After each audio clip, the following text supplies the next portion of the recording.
ನಮಸ್ತೆ ಶಿವ, ಎಲ್ಲರೂ ಮಸ್ತಾಗಿದ್ದಾರೆ ಅನ್ಕೊಂತೀನಿ. ನಾನಿವತ್ತು ಸೀತಾಮಾತೆಯನ್ನು ಹುಡುಕುತ್ತಾ ಬಂದ ಪ್ರಭು ಶ್ರೀರಾಮಚಂದ್ರನು ಪರಮ ಭಕ್ತಿ ಶಬರಿಗೆ ದರ್ಶನ ನೀಡಿದ ಸ್ಥಳ. ಶಬರಿ ಅಪಾರ ಭಕ್ತಿಯಿಂದ ತಾನೇ ರುಚಿ ನೋಡಿ ಆರಿಸಿದ ಸಿಹಿ ಬೋರೆ ಹಣ್ಣುಗಳನ್ನ ಶ್ರೀರಾಮನಿಗೆ ಅರ್ಪಿಸಿದ ಪುಣ್ಯಕ್ಷೇತ್ರ.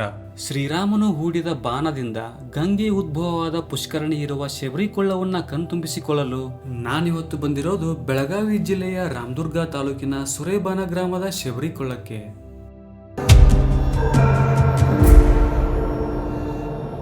ಶ್ರೀರಾಮನಿಗಾಗಿ ಜೀವಮಾನವಿಡೀ ಕಾಯ್ದು ಭಕ್ತಿಯ ಸಾಕಾರ ಮೂರ್ತಿಯಾದ ಶಬರಿ ದೇವಿಯ ದೇವಸ್ಥಾನ ಇದಾಗಿದೆ. ಭಕ್ತಿಗೆ ವಯಸ್ಸು ಅಥವಾ ಯಾವುದೇ ಕಟ್ಟುಪಾಡುಗಳಿಲ್ಲ, ಕೇವಲ ಶುದ್ಧ ಪ್ರೀತಿಯೊಂದೇ ಸಾಕು ಎಂದು ಇಡೀ ಜಗತ್ತಿಗೆ ತೋರಿಸಿಕೊಟ್ಟ ಶಬರಿಯ ದೇವಸ್ಥಾನವಿದು.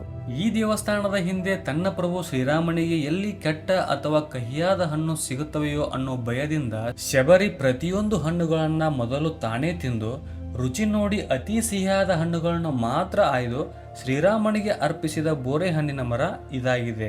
ನಮ್ಮ ಉತ್ತರ ಕರ್ನಾಟಕದಲ್ಲಿ ಇದನ್ನ ಬಾರಿ ಹಣ್ಣಿನ ಗಿಡ ಅಂತಾನೂ ಕರೀತಾರೆ. ಕಾಯಿಗಳಾಗ್ತಾ ಇವೆ, ಇನ್ನೊಂದು ತಿಂಗಳು ಬಿಟ್ರೆ ರಾಮಾಯಣದಲ್ಲಿ ಪಾತ್ರ ವಹಿಸಿದ ಈ ಗಿಡದ ಹಣ್ಣು ತಿನ್ನಲು ಯೋಗ್ಯವಾಗಿರುತ್ತೆ. ಆಶ್ಚರ್ಯದ ಸಂಗತಿ ಏನಂದ್ರೆ, ಇದೇ ಪವಿತ್ರ ಮರದ ಮೇಲೆ ಒಂದು ಅದ್ಭುತವಾದ ಹಾವು ಕಾಣಿಸ್ತು. ಮೈಯೆಲ್ಲ ಮಿಂಚ್ತಾ ಇರೋ ಈ ಹಾವು ನೋಡೋಕೆ ತುಂಬಾ ವಿಶೇಷವಾಗಿತ್ತು.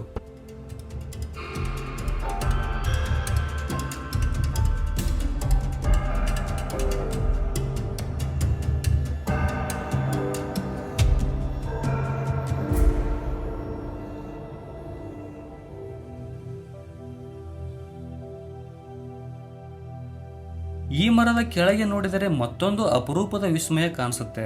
ಇಲ್ಲಿ ಜನಿವಾರ ಧರಿಸಿರುವಂತಹ ಅತ್ಯಂತ ವಿಶೇಷವಾದ ಶಿವಲಿಂಗವಿದೆ. ಇದರ ಇತಿಹಾಸದ ಬಗ್ಗೆ ಇಲ್ಲಿ ಎರಡು ನಂಬಿಕೆಗಳಿವೆ. ಕೆಲವರು ಸ್ವತಃ ಪ್ರಭು ಶ್ರೀರಾಮಚಂದ್ರನೇ ತನ್ನ ಕೈಯಾರೆ ಪ್ರತಿಷ್ಠಾಪನೆ ಮಾಡಿದ ಪವಿತ್ರ ಲಿಂಗವಿದು ಅಂತ ಹೇಳ್ತಾರೆ. ಇನ್ನು ಕೆಲವರು ಹೇಳೋ ಪ್ರಕಾರ ಒಂದಾನೊಂದು ಕಾಲದಲ್ಲಿ ಇಲ್ಲೇ ನೆಲೆಸಿದ್ದ ಶ್ರೇಷ್ಠ ಆಚಾರ್ಯರು ಪ್ರತಿಷ್ಠಾಪಿಸಿ ಪೂಜಿಸಿದ ಲಿಂಗವಿದು ಅಂತ ಹೇಳ್ತಾರೆ. ಈ ಸ್ಥಳ ಶಬರಿಯ ಕೊನೆಯ ಕ್ಷಣಗಳಲ್ಲಿ ಶ್ರೀರಾಮನು ತನ್ನ ಕೋದಂಡದಿಂದ ಬಾಣವನ್ನು ಹೂಡಿ ಭೂಮಿಗೆ ಪ್ರಯೋಗಿಸುತ್ತಾನೆ. ಆ ಕ್ಷಣದಲ್ಲೇ ಕಾಶಿಯಲ್ಲಿ ಹರಿಯುತ್ತಿರುವ ಗಂಗೆಯು ಪಾತಾಳ ಮಾರ್ಗವಾಗಿ ಅಂತರ್ಗಂಗೆಯಾಗಿ ಇಲ್ಲಿ ಉದ್ಭವ ಆಗುತ್ತಾಳೆ. ಸಾಕ್ಷಾತ್ ಪ್ರಭು ಶ್ರೀರಾಮನೇ ತನ್ನ ಅಮೃತ ಹಸ್ತಗಳಿಂದ ಆ ಗಂಗಾ ಜಲವನ್ನ ಶಬರಿಗೆ ಕುಡಿಸಿ ಆಕೆಗೆ ಸದ್ಗತಿಯನ್ನು ಕರುಣಿಸಿದ ಜಾಗ ಇದು ಅಂತ ಹೇಳ್ತಾರೆ. ಈ ನೀರಿನ ಸೇವನೆ ಮಾಡಿದ್ರಿಂದ ನಮ್ಮ ಕೈ ಆಗಲಿ ಕಾಲಾಗಲಿ ಯಾವುದೇ ಒಂದು ರೀತಿಯ ಒಂದು ನೋವು ಅನ್ನೋದು ನನ್ನಲ್ಲಿ ಬಂದಿಲ್ಲ.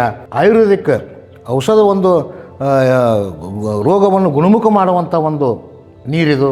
ಇದು ಯಾಕೆ ಕಣ್ಣಾರೆ ನಾನು ಏನಪ್ಪ ಅಂದ್ರೆ ನಾನು ಅನುಭವಿಸಿದ್ದದ್ದು. ಒಮ್ಮೆ ನನಗೇನಪ್ಪ ಅಂದ್ರೆ ಒಂದು ಕಾಲು ನೋವಾಗಿತ್ತು. ಆವಾಗ ನಾನು ಎಲ್ಲ ಕಡೆ ಡಾಕ್ಟ್ರಿಗೆ ಎಲ್ಲ ತೋರಿಸಿದೆ.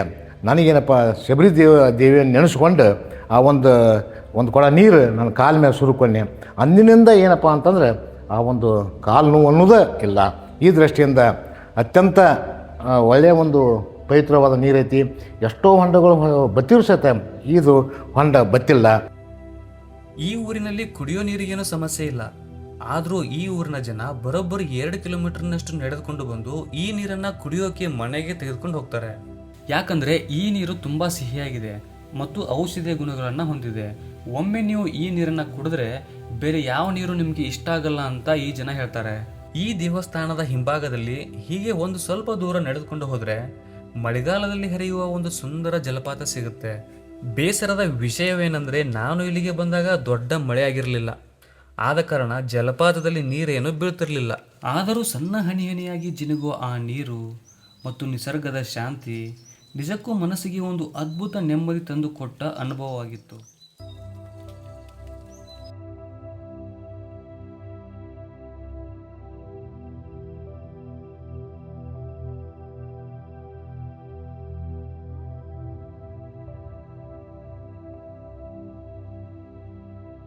ಶ್ರೀರಾಮ ಲಕ್ಷ್ಮಣರು ಶಬರಿಯನ್ನು ಮೊದಲು ಭೇಟಿಯಾದ ಸ್ಥಳ ಇದಾಗಿದೆ.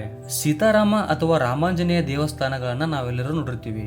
ಆದರೆ ವಿಶೇಷವಾಗಿ ವನವಾಸದಲ್ಲಿ ಜೊತೆಗಿದ್ದ ರಾಮ ಲಕ್ಷ್ಮಣರ ದೇವಸ್ಥಾನ ಇದಾಗಿದೆ.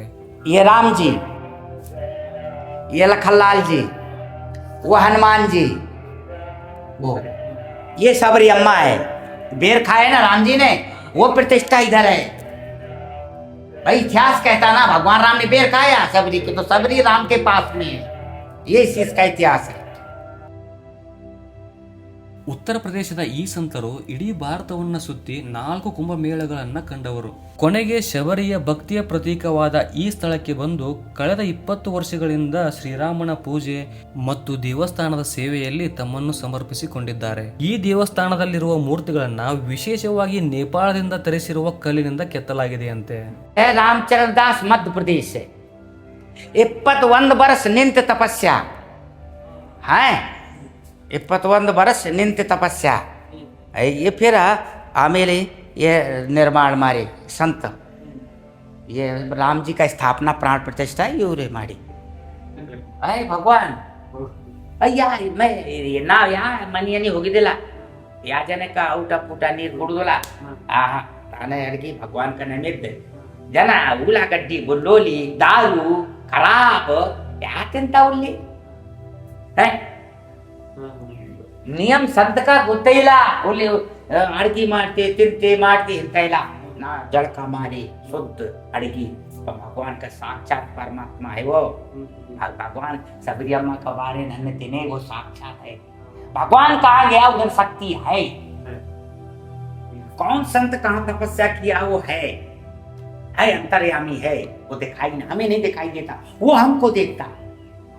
ತಾಯಿ ಶಬರಿ ಈ ಆಶ್ರಮಕ್ಕೆ ಬಂದದ್ದು ಹೇಗೆ ಅನ್ನೋ ಆ ಒಂದು ಪ್ರಶ್ನೆನ ಇವರ ಮುಂದೆ ಇಟ್ಟಾಗ ಇವರು ನೀಡಿದ ಉತ್ತರ ಮನಸ್ಸಿನಲ್ಲಿದ್ದ ಅದೆಷ್ಟೋ ಗೊಂದಲ ಸಂಶಯಗಳನ್ನ ಕ್ಷಣಾರ್ಧದಲ್ಲೇ ಕರಗಿಸಿಬಿಟ್ಟಿತ್ತು.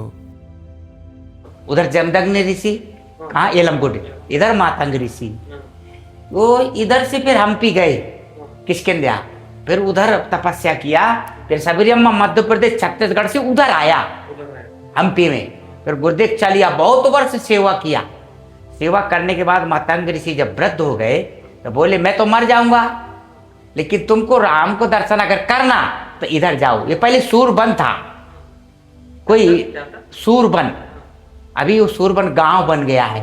पहले सूरबन वो सबरी अम्मा ने उसी एड्रेस से यहाँ के देखा तो मातंग ऋषि ने पहले पानी आने का व्यवस्था कर दिया था. अभी झरना ऊपर चल रहा है, पानी चालू है. हाँ, वो उधर आकर के सबरी अम्मा ने तपस्या किया. फिर न बहुत वर्ष तपस्या करने के बाद भगवान को तो मालूम था कि कौन मेरा तपस्या कर रहा है, कौन इंतजार कर रहा है, यानी अंतर्यामी था. लेकिन उसको ये मनुष्य के उद्धार के लिए करना था उसको, कि तपस्या कर रहा तो उसको दर्शन करना. अगर तपस्या करता तो अवश्य भगवान राम दर्शन देते हैं ना. इसलिए सबरी अम्मा के दर्शन भी दिया, दर्शन लिया और बेर भी खाई. और अच्छा उनको 9 भक्तियों का उपदेश भी दिया. और माता सबरी अम्मा ने ही बोला तुम किष्किंध्या जाओ, पंपा सर जाओ रगराई, वहाँ हुए सुग्रीव मिताई. क्यों सुग्रीव जो है बानर राज है, उनके पास बानर बहुत है, बन्नर मंगी. वो जाकर के तुमको सीता जी की खोज करा देगा. भगवान राम यहाँ से कोप्पल होते हुए हम्पी किष्किंध्या पहुँचे.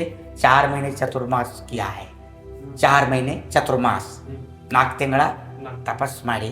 फिर बोले नल नील अंगद बाली और हनुमान जी पूरा बानर सेना तैयार होके श्रीलंका जा रहे. सेतु बंद बनाए ना समुद्र में, सेतु बंद, सब बानर मंगिया, सभी बानर सेवा.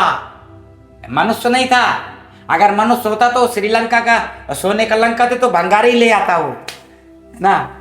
ನೀವು ಎಂದಾದರೂ ಬೆಳಗಾವಿ ಅಥವಾ ರಾಮದುರ್ಗ್ ಕಡೆ ಬಂದರೆ ರಾಮಾಯಣ ಕಾಲದ ಇತಿಹಾಸ ಹೊಂದಿರುವ ಈ ಅದ್ಭುತ ಜಾಗಕ್ಕೆ ಭೇಟಿ ಕೊಡೋದನ್ನ ಮಾತ್ರ ಮಿಸ್ ಮಾಡ್ಕೋಬೇಡಿ ಅಂತ ಹೇಳ್ತಾ, ಈ ವಿಡಿಯೋ ನಿಮಗೆ ಇಷ್ಟ ಆಗಿದ್ರೆ ಲೈಕ್, ಫಾಲೋ, ಸಬ್ಸ್ಕ್ರೈಬ್ ಮಾಡಿ ಶಿವ ಅಂತ ಹೇಳ್ತಾ ಮತ್ತೆ ಮುಂದಿನ ವಿಶೇಷವಾದ ಜಾಗದಲ್ಲಿ ಸಿಗೋಣ.